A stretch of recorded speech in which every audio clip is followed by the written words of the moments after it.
Welcome back to Questing for Glory, Hope, and Healing 2, raising money for NAMI, the National Alliance on Mental Illness. If you're just joining us, you might be expecting Earthbound. Unfortunately, Rhea Starshade had to drop out due to illness, but fortunately, we do have Phantasy Star Online, Any Percent version 1, with AKDylie. Hello. How's everyone tonight? I'm glad I could step in and run this at the last minute. If we're ready, I can begin.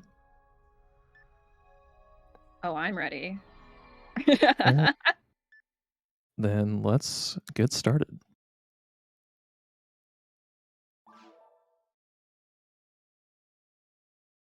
So the trick behind this game is to get some early power-ups via some glitches. And I will try to explain that as I go. Actually, we need 2 more spaces.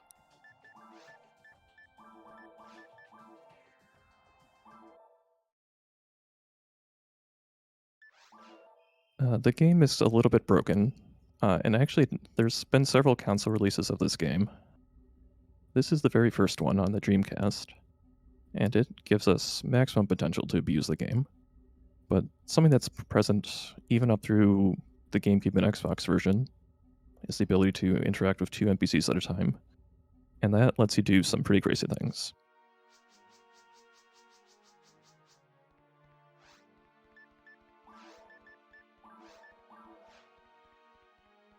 First, we're going to drop off our little baby Meg. We'll get that back later. We're going to go talk to this lady, and she's going to ask us if we met the Techers. And we're going to keep asking her about it, and she's going to keep asking us. But every time we talk to her, she's going to take a step closer to us. And we can guide her over to the armor shop here.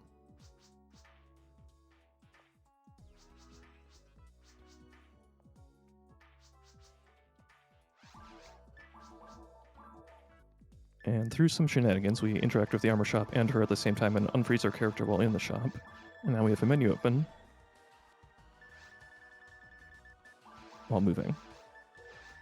And we might be like duplicating our mess data now. Don't worry about it.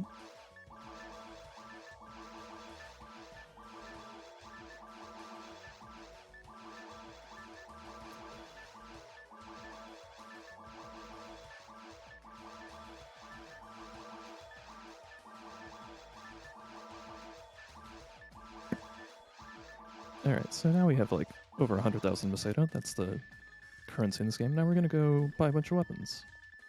Speaking of currency, I do just want to cut in here for one moment. We do have an anonymous $100 donation. There is no comment, but thank you so much, Anonymous. It's really helpful. Thank you so much.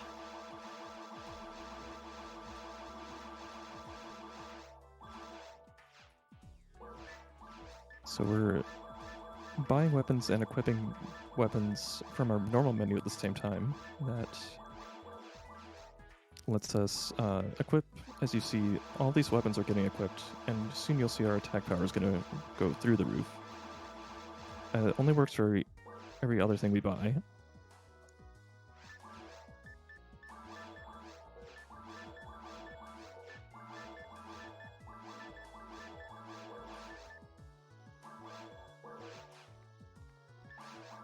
But as you see, our attack power is over. It's basically, the display caps out at 999, but it's much higher than that. So we're ready to go.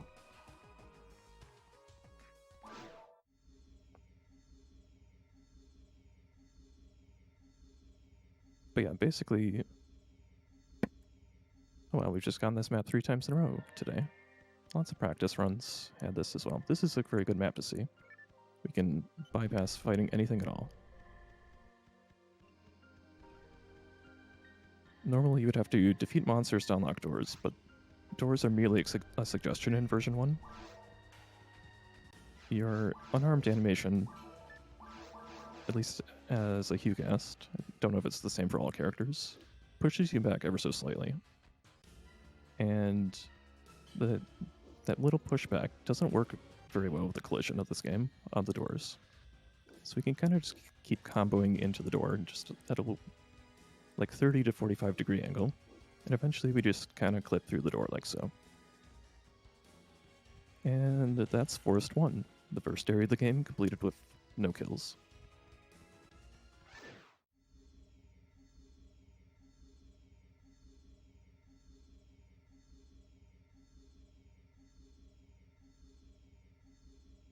Alright, here's another map that doesn't require a lot. But we will actually start fighting some things. But we're going to clip through another door. There's two ways to get to where we want to go. We're going to take the path with less violence.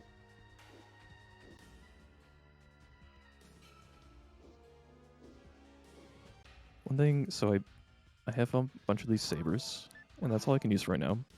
I'm going to try to get to level 2 as soon as possible to use this handgun. Because walking up to things is kind of slow. Shooting them from a distance is fast.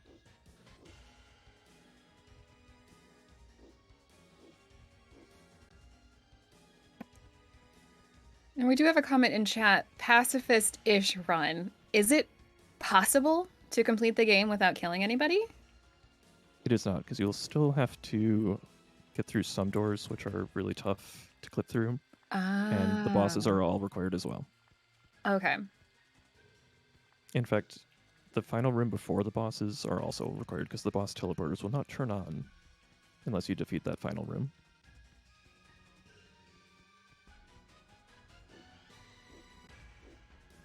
Didn't quite get first clip there. It's fine though. Now we're going to start fighting things.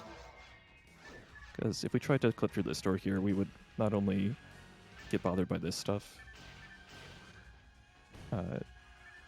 we would not get enough experience to get to level 2.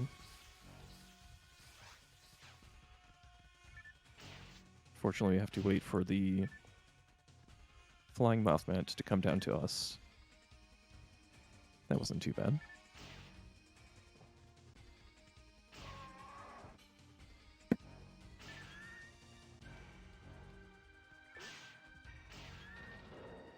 So, yeah, the effect of stacking all these webs together means that we're basically not going to miss unless we make a mistake personally. And our attack bar is really high. I did actually make a small mistake in the stacking. I could have gotten even more sabers on. This is an acceptable level, but I'll just have to be a little bit safer with what I'm doing. I might not get all the kills I would normally get in one shot. So there's Forest 2. We're on to the first boss of the game, the dragon.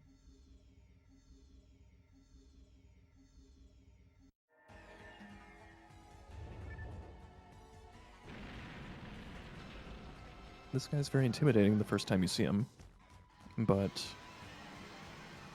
all you have to do is poke him a little bit and he'll take a nap. You can't actually defeat him. Like we've already done more than his HP in total, but you can't bring him below 30% for phase 1. So we're just going to wait for phase 2 over here. And we'll feed our mag to give ourselves a stat boost, but more importantly, the opportunity to get invincibility later.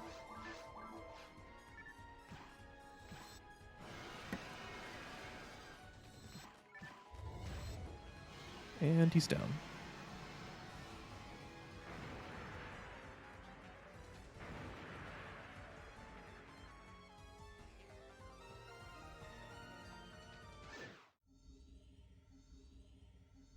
So that's the first of 4 areas. That one was very quick. The rest are going to be a little bit longer and have a few more enemies. To access the next area, you have to go talk to the principal. We can't skip this part, unfortunately. It just will not give you the access to the next area without reporting into your boss here. But that's all we really have to do.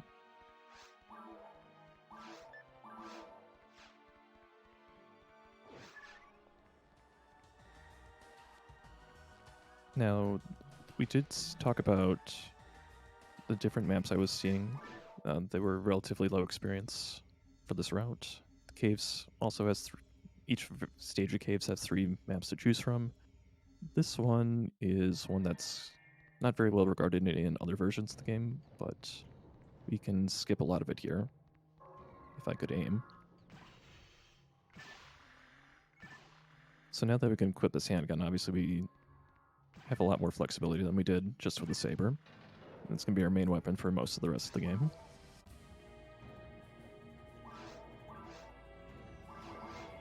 Now there's a room here, a room to the west. We're going to skip both of them by clipping through this shortcut here.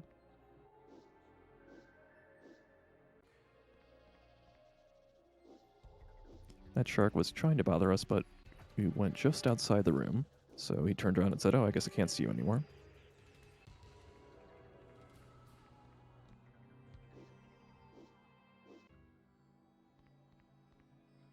Cave doors are actually pretty simple to clip through in 2 combos if you get it right. Sometimes you get stuck like that. That was annoying. And we're going to have to clip through a few more doors. Because when you defeat the last room you're supposed to defeat to get over here, it opens a whole bunch of doors, and just by skipping that, we have to brute force it instead.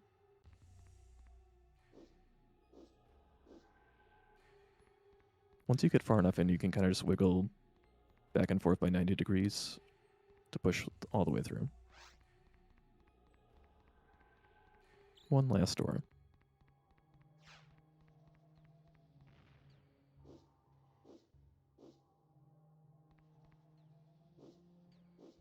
Caves is actually pretty chill overall. Like, we're going to see this upcoming room is going to be really big, and it's going to have all of 2 things in it.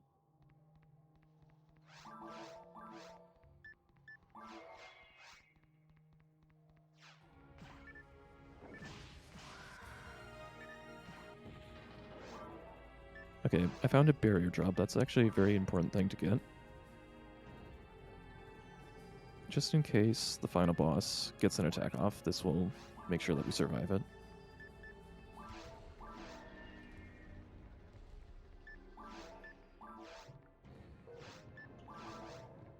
Here's another big room. This one actually has a lot of stuff, so we'd prefer not to take this fight if we could avoid it. I'm going to go ahead and put my handgun at the top of the list here.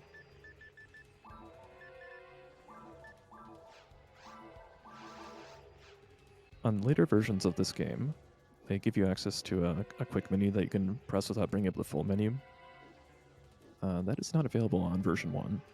So we have to go through the full start menu to do all inventory management, and it can be a little bit jarring if you've only ever played like the GameCube version. How many versions of this game are there, or were there? So there was 2 versions for the Dreamcast. There was this original release, and then they made a updated release 1 year later, I believe, where they like doubled the level cap and added an extra difficulty mode. Then they released the game with a new set of areas for the GameCube and Xbox each, and then they released a patched version of the game for the GameCube called PSO Episode 1 and 2 Plus. And then there was also a PC version in the interim that was based off the Dreamcast version too. And then finally, I think in around 2003, 2004, they released a second PC version that had yet another new set of areas, and that was Blue Burst.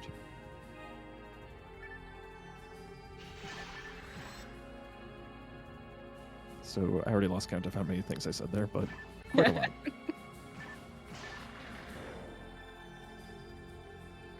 Yeah, the game audio in the Dreamcast versions, especially version 1, I don't know if it's better in version 2, but especially version 1, the audio balancing is kind of weird. So sometimes the game will be loud, sometimes it'll be quiet. Sometimes sounds cancel each other out.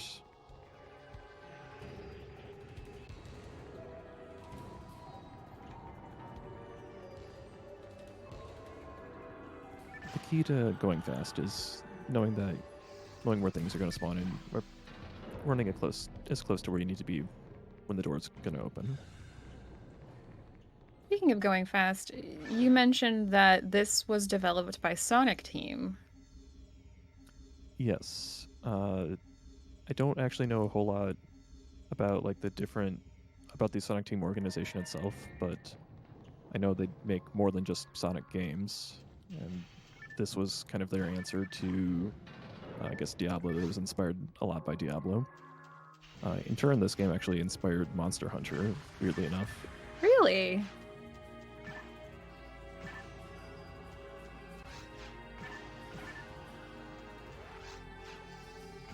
We do have a comment in chat saying that they missed that we were doing this for charity. Do I have a little bit of time to explain what we're doing here? Absolutely, this is an excellent time. All right. So, Questing for Glory 2, Questing for Glory, Hope, and Healing 2, is raising money for NAMI, the National Alliance on Mental Illness. It's the nation's largest grassroots mental health organization, and their work is focused around 3 pillars: education and support, awareness, and advocacy.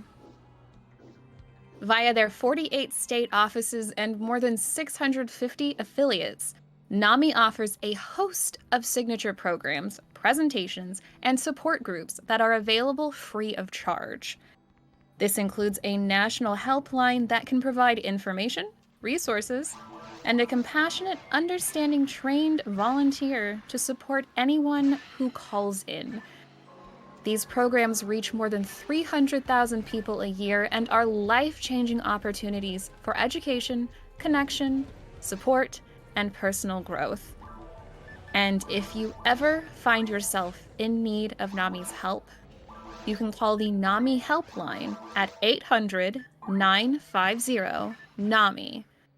That's 800-950-6264 for support, information, and referral.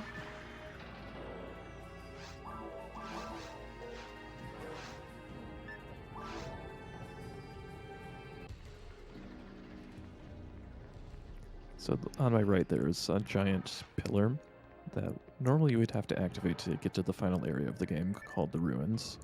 In the Dreamcast versions of the game, they force you to go through the first 3 levels one time, and those pillars cannot be interacted with.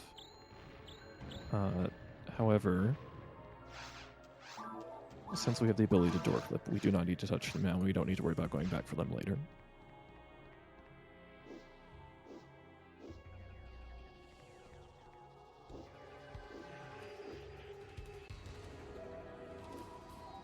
Clip for this door was not particularly great, so it might have been faster just to clear the room.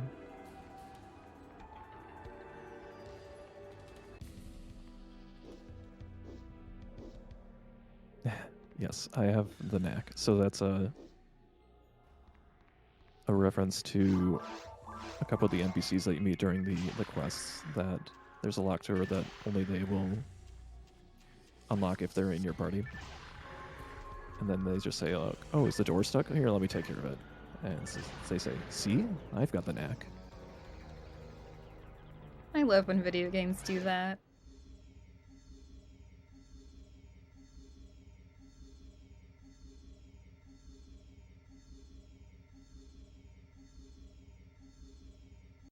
Alright, this is the best version of Cave 3 that we could possibly get. This one's maybe 50%, well, 30% shorter than the other 2. I don't know, I'm just making that up.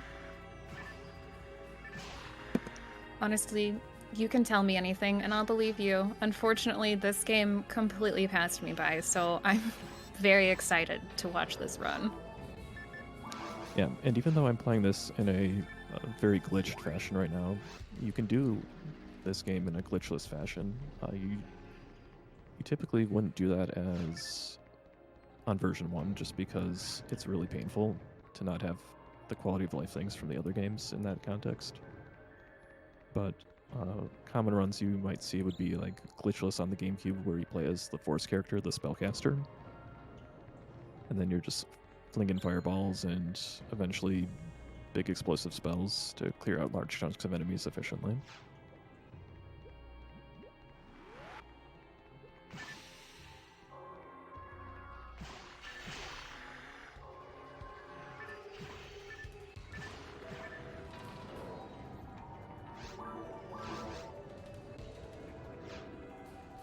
Alright, I'm gonna do another skip here.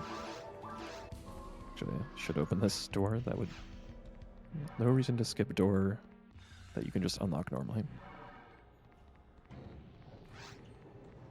But that previous room does lock this door until you clear it.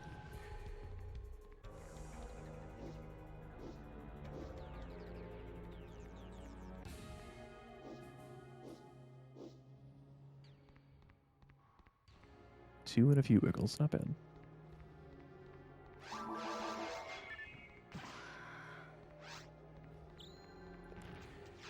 So this pan arm's up ahead. We have to be a little bit careful for. It's got a lot of HP. And we don't want it to split into its two component monsters. If that happens, it takes forever to despawn. Not to mention the time it takes splitting up.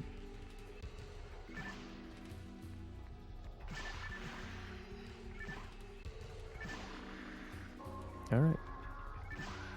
Now we're able to go to the boss day relay.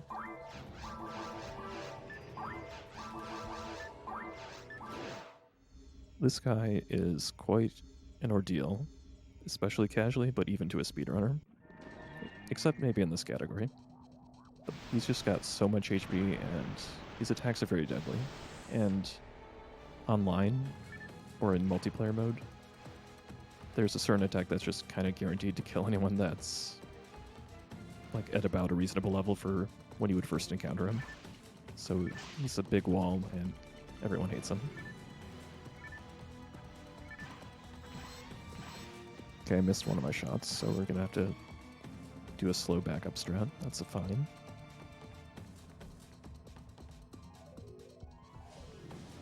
Oh, I got a bonus one though, and it was a crit too.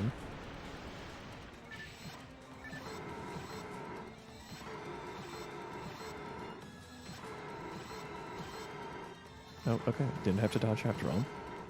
That crit really saved me.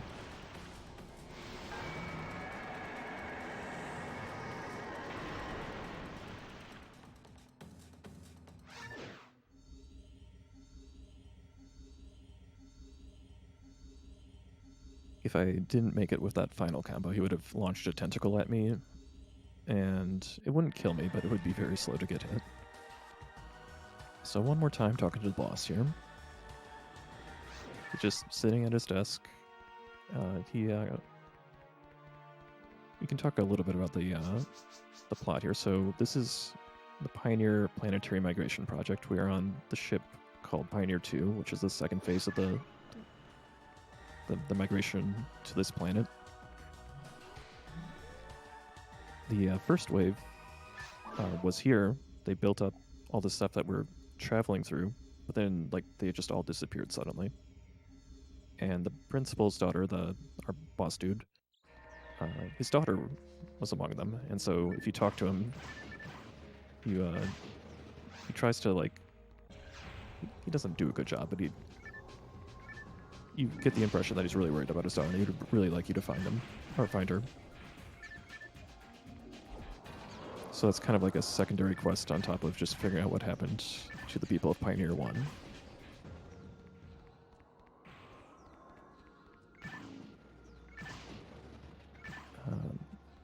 So these darkness rooms can be kind of annoying, but the minimap makes it not too bad.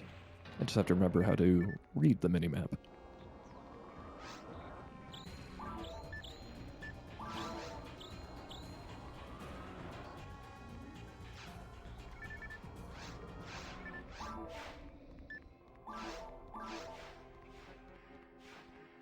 Actually, this one I probably want to fight. Thought better of it, but I was going for the skip.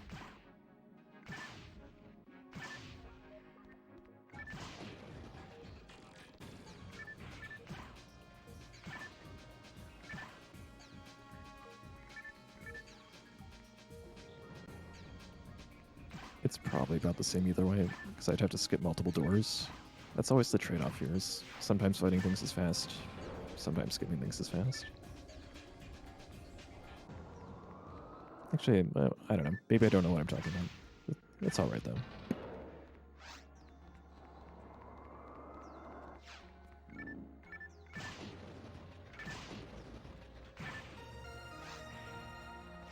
And when speedrunning, it's an old story. You wind up under-leveled for the final boss, but you make it in the end. What level should you be by this point? We're actually not too far behind what you would normally be. You might be like level 9 right about now at this point in the run, and you'd like the speedrun, like you can play it casually and play at that level just fine. It's a little bit dicey though, depending on your class. You kind of need some gear to round out your HP a little bit. So you could say by design the game has some built-in grinding expected of you, but it's not strictly necessary. All right.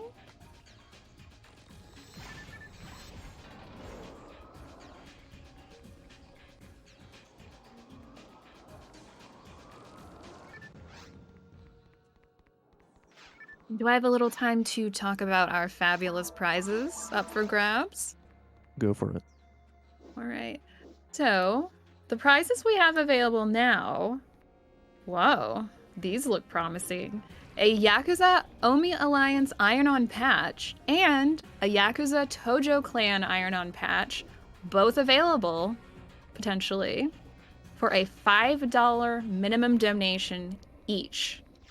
And those will be available to bid for through Final Fantasy Legend 2, which is the run immediately after this one.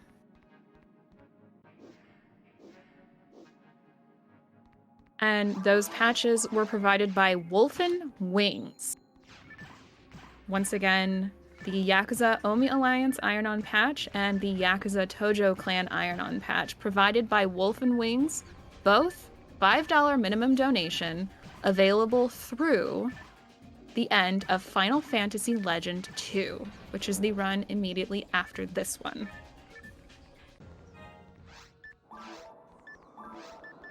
Picked up a soul atomizer, went out of my way for it because there are some traps that are a little bit hard to avoid, and that will cure all my status ailments if I get inflicted with any. Some of these skill tricks can punch me too. I actually shouldn't be fighting them, these ones in particular.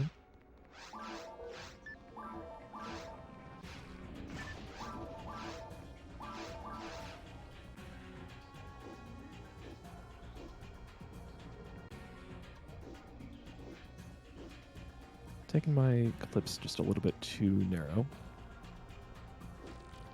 That's better.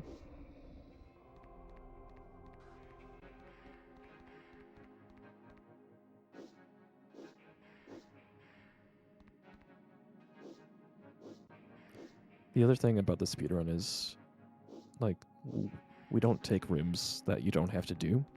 When you play casually, you would fight extra enemies in the extra rooms that you don't technically have to do to beat the game.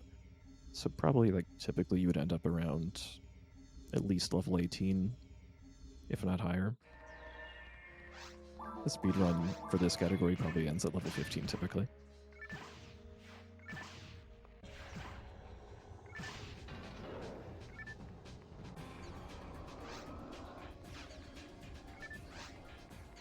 Look, it's such another big room with no enemies near the door. Well, it's perfect for skipping. Actually, these guys might bother me with their lasers if I don't get out of here fast. Okay, good. They turned around.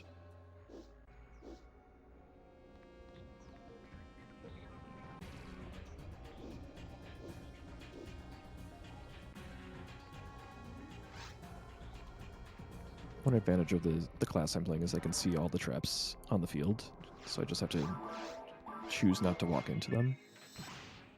If you're playing up force, you have to remember what can get you. So, what class was here. this?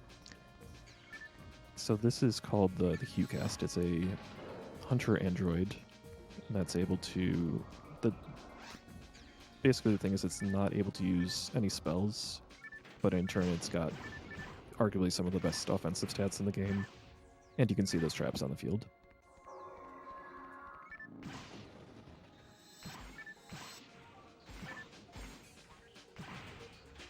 When you do a similar category on the GameCube version, you actually play as the Ranger Android, which is better access to guns. Okay, I'm glad I didn't die there. I'm actually not supposed to be fighting this wave.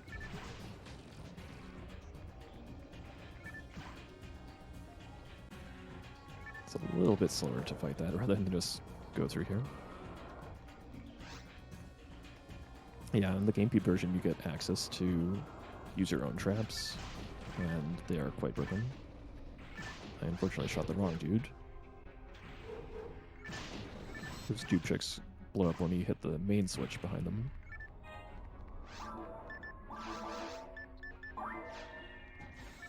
And picking up that item caused me not to shoot my gun, so I had to dodge for the last second there.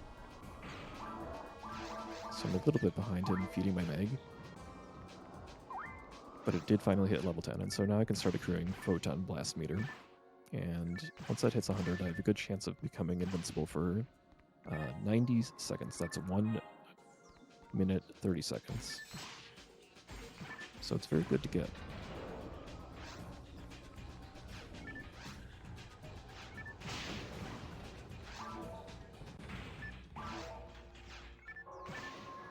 This one I've decided is about the same to fight or to skip, so might as well fight.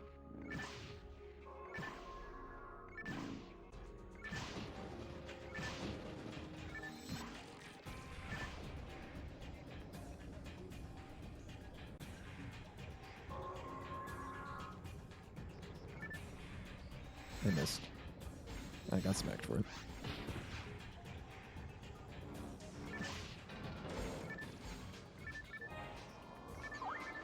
See if I skip that room, I have to go through those 2 doors, and then this door as well.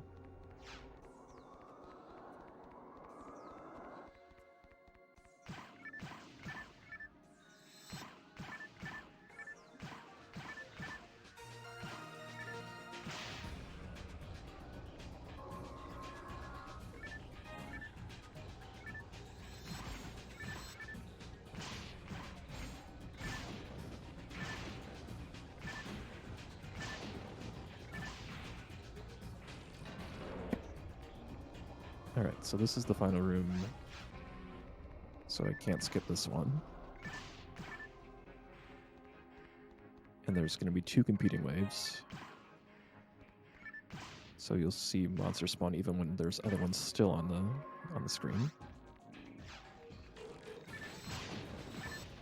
Looking for the switch. Oh, it's all the way back there, of course.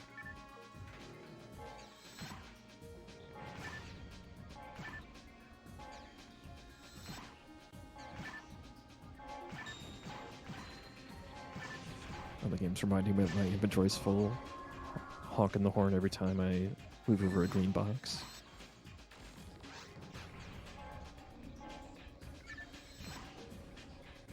I can't hear the audio. It actually honks at you?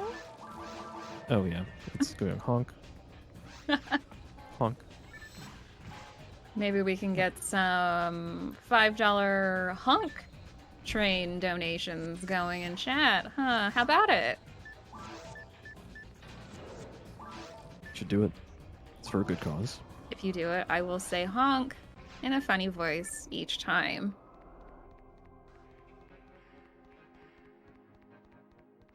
Alright. This third boss is kind of a pushover. Especially compared to the last one, even casually. He's usually just not as much of a threat, but he's kind of fun to play. Not to say that he can't really mess you up, but he's definitely not as poorly regarded, I would say, by players of this game. He's got an interesting mechanic for this first phase, where he's basically a ghost in the machine. And if we hit the screens where he's currently possessing, we do damage to his core. And so, anyway, we're on to phase 2. That's the basic premise of phase 1. So now he brings out his other form. And this one's just got 5 parts that you can break off individually, but he still just has a total HP pool. And he's going to shoot missiles at us. We destroy his missile launcher before he could do that. He's going to try to crush us with his crusher. We'll blow his crusher off before he gets it off, and he's done.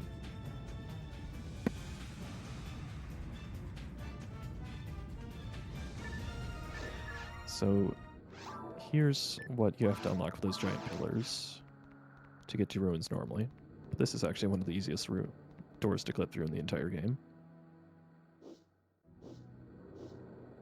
Yep, messed it up.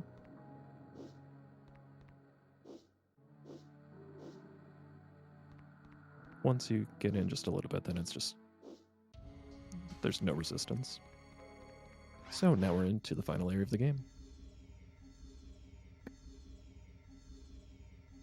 Already? I mean, it is a Well, there's speed still... run. yeah, there's still 3 stages, but Oh, okay. this is the ruins. This is a particularly bad map, but it's one I am familiar with because I've seen it more times than I think I deserve.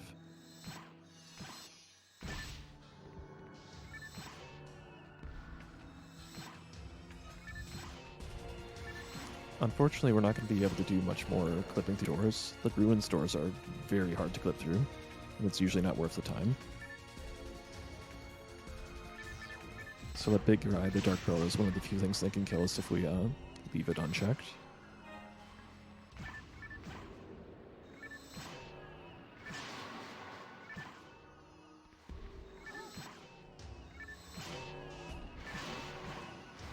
These claw enemies are the worst.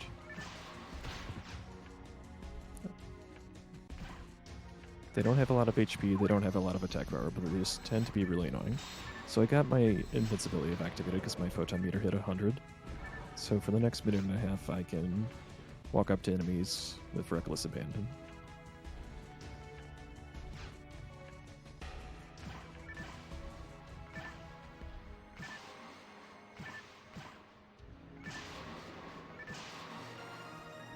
Allows me to do stuff like this, where I can line up shots and not care what's next to me.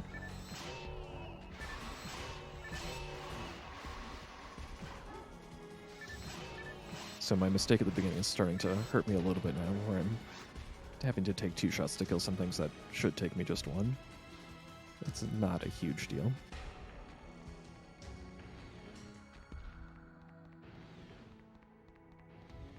These Del Sabers actually can be a problem. They're the other thing that could kill someone in a glitchless run, because a crit is pretty nasty.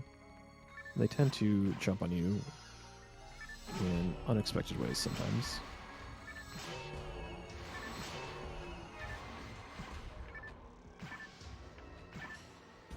Alright, my invincibility's out. We will reset the Meg.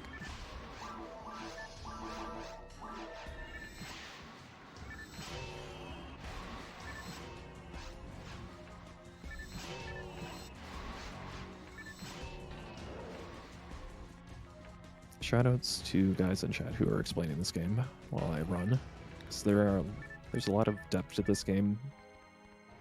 As trivial as I'm making it look, when you play it normally, it's a simple game that has a lot of variety, at least for a game made of its time. Right now I'm just shooting things with a gun, but the melee class has many different toys to play with under normal circumstances.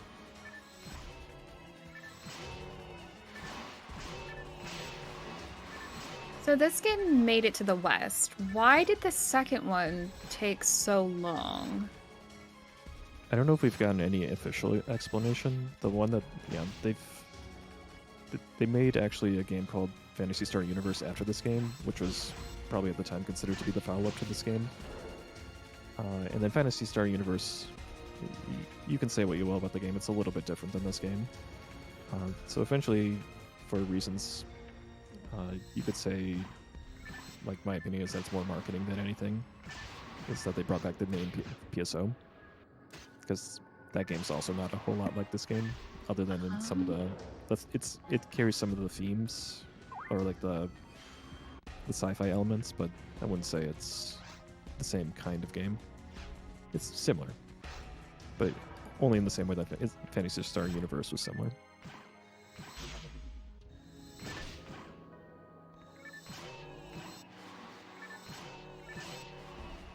Someone brought up Episode 3.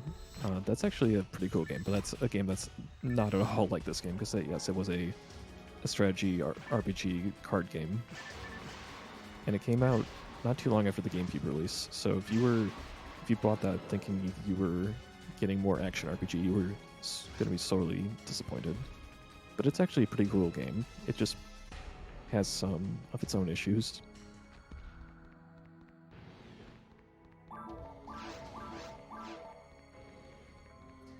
Yeah, someone brought up Phantasy Star Zero. Actually, I shouldn't be doing it here. I should be clipping at the easier point, which would be here. Phantasy Star Zero is probably the game that feels most like this game in spirit. But that was released on the DS, so also kind of different for other reasons.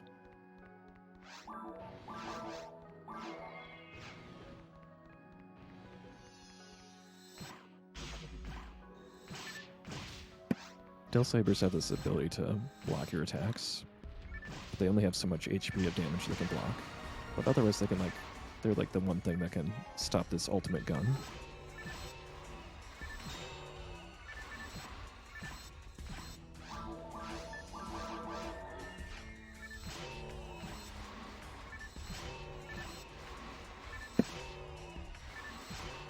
Throughout the run, I noticed you bringing up the keyboard a lot. Why is Yeah, so when you're close to something that you're targeting, you tend to slow down. You're like flinching a little bit or like bracing for impact. And when you bring up the keyboard, that takes away your targeting reticule, so you just stop targeting anything at all, and therefore you don't slow down. So when you want to move quickly, just bring up the keyboard and you'll just run through whatever's in your way.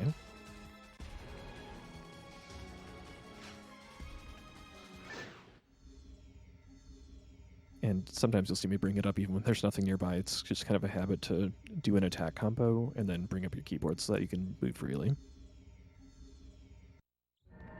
This is in fact also a terrible Ruins map, but it's actually not as bad on this version because we can clip through things that are just not options for the GameCube version. This thing's just got a lot of nasty monsters, and then it has you go out of your way to unlock the exit. Well, surely you can just clip through the exit, right? Yep, and that is in fact what we do. There is a gate that we just say... It's the same one that you saw a few rooms back in Ruins 1, where we just did one combo and we were straight across.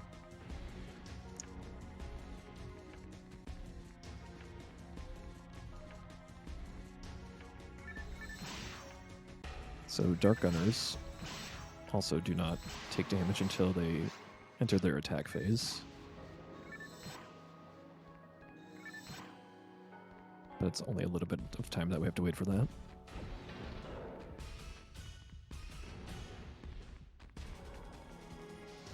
This is why having a gun is nice. That bringer would be really annoying without that.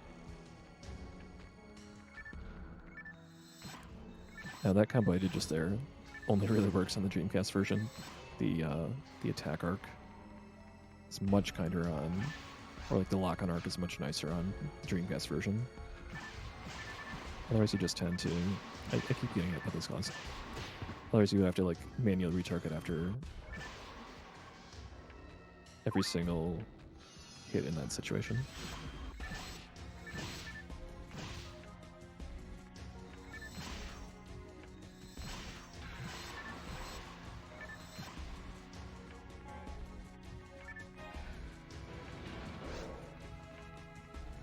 So on the right, that's the path to unlock the exit, but since we know we don't need to do that, we can save a little bit of time just going straight ahead.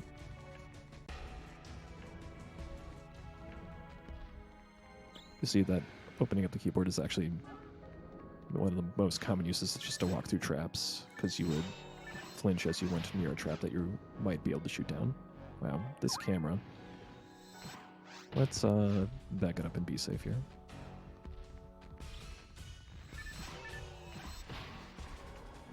Okay, we're just gonna take a step back. I'm not too proud to admit defeat. I got in a weird situation where the game...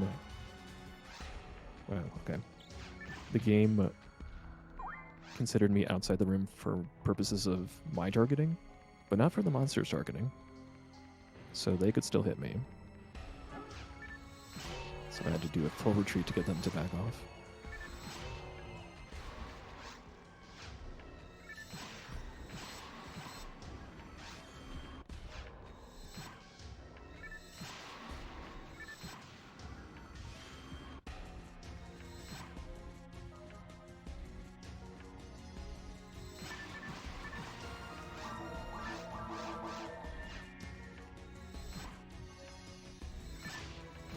Do I have time to talk about incentives and bid wars? Absolutely. Alrighty, then I'll get into that. First up, bid wars. For Legend of Mana HD Remaster. Do you want to decide who gets taken to the Bejeweled City? Then you can... Oh, I'm so sorry. Sorry, was that a question for me? Oh, it's just anybody. Yeah. Anybody in chat? Anybody in this run right now? Because that is a bid war. Currently, taking Pearl to the Bejeweled City is in the lead at $20.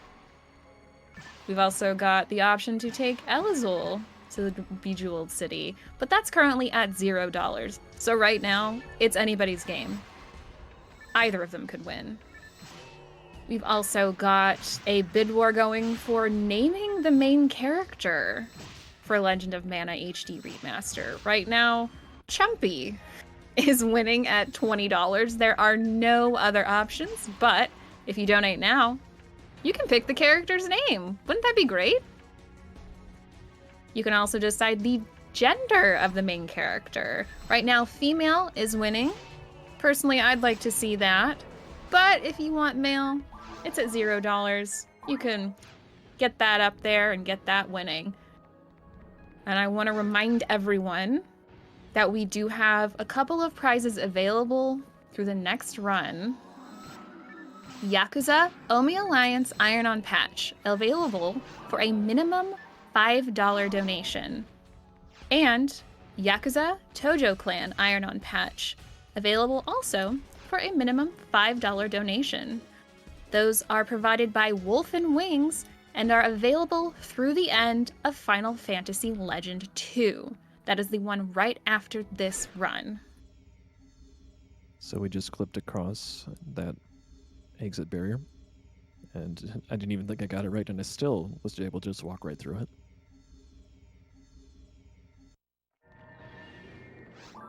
All right, this is a good way to end a run. This is the best map, basically, or one of two very good maps for this category. It's very short. So after a couple of miserable ruins 1 and 2 maps, we get to quickly breeze through the last stage of the game, and then we'll fight the final boss.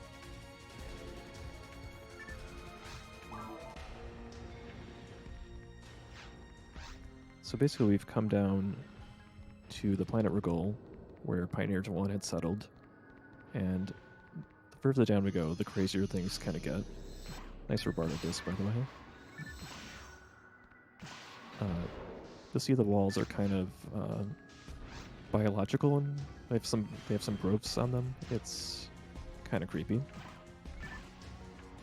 Truth is, this was maybe not the planet we really wanted to come to escape whatever we were trying to get away from on the home planet.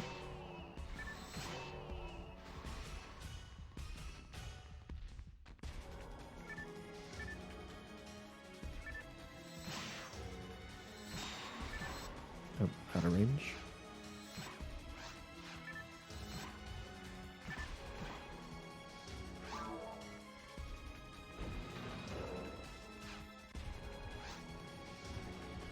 So another room ahead. This map is great because there's just not a lot of fighting in like half of the rooms. Something you can just walk straight through. And this one, there's no fighting. We just have to go hit 2 switches.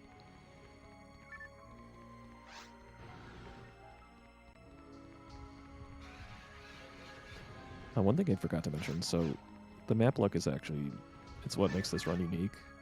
I mean, the drops as well, but the maps especially, because there's 3 variations of the forest and the cave stages at the beginning for each stage, but then there's 6 for the mines and the ruins. So I'm not going to do the math here, but it adds up to hundreds of thousands or millions of possible combinations. So every run really is unique. Indeed. Wow.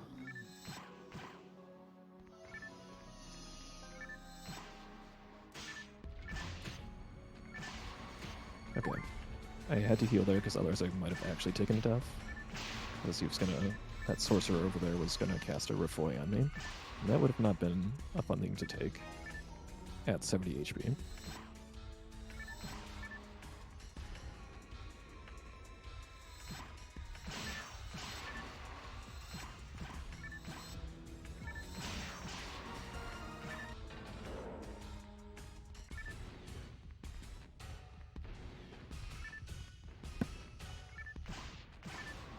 Let that guy charge in.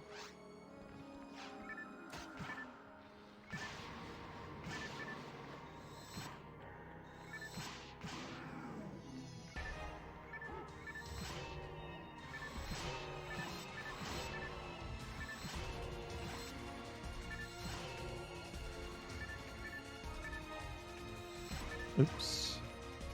The lock-on system is a little bit hard sometimes. Wow, I really let that just happen. Fortunately, there's not a lot of invincibility frames for the player characters on version 1, but fortunately I was on the ground, and that nuke could not hit me.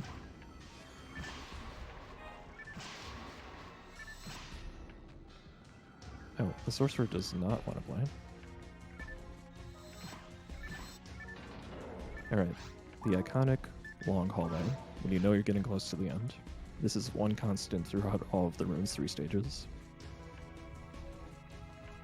And then this room right here with the funny little monument. And the final room.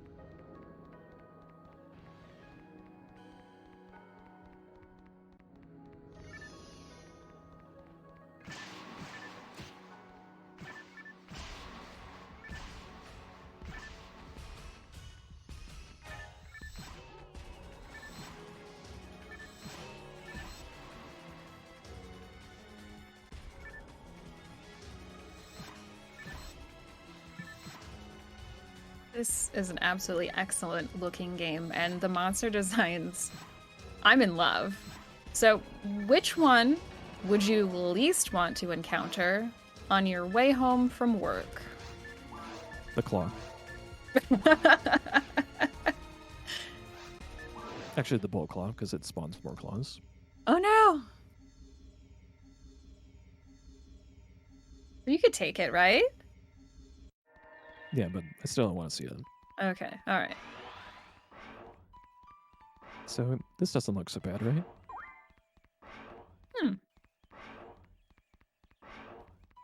That's pleasant.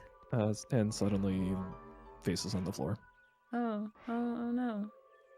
And ghosts in the air. And very creepy music.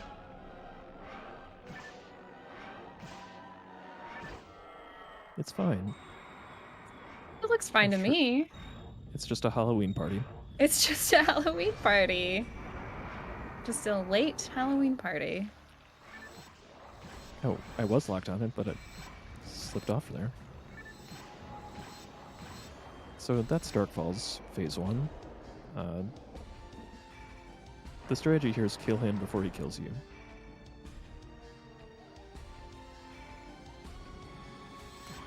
Fortunately, his first move is to run away in phase 2. It's actually really hard to kill him before he gets away. Yeah, this attack would not kill us, but it would just waste a lot of time. So he's down, and time will be when I enter the epilogue teleporter. Oh hey, there's a red ring. The keepsake of the principal's daughter, Red Ring Rico. So she's still alive, right? Sure. I'm sure she's fine. What are we Never gonna found the tell the body. principal? There are epilogue. There's like a slideshow of scenes in the game. I don't know if it's in this version, but in later versions there is one that shows Red Ring Rico. So take that for what you will. Maybe there is a way she lives. I'm going to choose to believe that she's fine, and she's currently reuniting with her papa the principal right now. Yep, and I'm sure all the rest of the people of Pioneer 1, Of course. they're hiding, waiting to throw a surprise party. Surprise Halloween party. Well, that was them throwing you the surprise Halloween party. Yes, with spooky ghosts and floor ghosts or floor faces. Well, thank you so much. Yeah, this was great. Like I said, there's other categories besides this. This one's just a run through the game, but there's also glitchless, which is a little bit more technical, and there's maybe the one with the other way to do it would be play as a different class under a glitchless setting. Like the difference between Hunter and Force is you play them quite differently, even though the objective is the same. And then another way to play it is to go through all the side quests that are offered in the game, and that gets you that's the one that changes the slideshow ending that you get at the end of the game. Oh, all right. Is there anything else you'd like to say? Maybe community shout outs, that sort of thing? Yeah, absolutely. Shout outs to all the other Phantasy Star Online runners out there right now. That would be Verlex, Gus, Dustin, Blue Scoo, Radicum. And if I'm forgetting anybody, I am so sorry. Did not have a speech prepared, but you guys are great.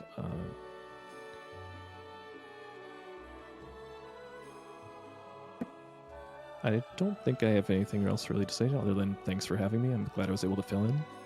Honestly, that was so wonderful of you to fill in. And this, like I said before, was my very first introduction to Phantasy Star Online, and I cannot think of a better way for that to happen.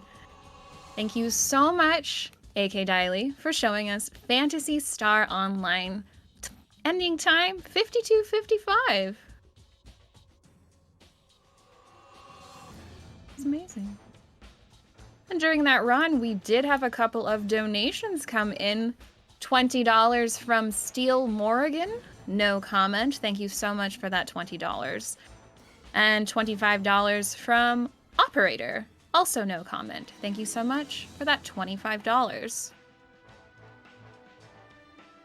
Before we kick it on over to the intermission, I would like to tell you exactly why we are here today. We are raising money for NAMI, the National Alliance on Mental Illness.